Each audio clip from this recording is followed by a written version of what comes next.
第3个月前，中国有一个查甫人对中国偷渡来到台湾，对淡水河入境。今仔日一审被判8个月。伊捌讲过，家己是进前是这个中国解放军海军唱水艦的艦长，而且佫有为这中国的军事证书。伫法庭顶头呢，请求法官就要交予这个国安局。那针对这部分呢，国安局是无做评论。 近摆面对镜头，拢无咧惊，对家己的偷渡行为笑讲袂后悔。中国一个男性黄宏勇，今年6月初伫只冲入来淡水河入境，这案经过法院的审理，短短1个月外，18依照列出国甲移民法，一审判8个月，专案会当上诉。所谓呢，应予以非难。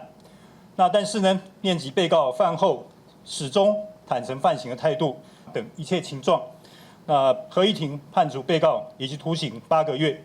一审判有罪，合议庭认为讲黄宏勇对咱国的海防有相当程度的了解，偷渡的相关罪行严重损害着国安。不过伊自头到尾认罪，也主动自首得到减刑。若是讲敢要甲伊赶出境，这个决定权伫行政机关顶头。被告是否有台湾地区以大陆地区人民关系条例强制出境之适用？那这一部分呢，是属于行政机关这边的裁量权，非本院所应予审究。 伊辩诉回应讲，按照过去的案件，官司确定进前无期后就收容，判决确定了后，关系到敢要服刑，若无就是依法规遣返。不过，黄宏勇捌自称讲是中国解放军前海军的舰长，搁亲手为福建沿海军事部署的情报，当庭请求转交国安局，身份甲情报敢是真的，敢有调查，国安局是无加评论。 黄宏勇偷渡过来了后，无3个月，就伫顶礼拜对话又搁有人对新北市南口想要选入来台湾，尤其最近这2件，毋那离岸边真近，搁有人靠岸成功。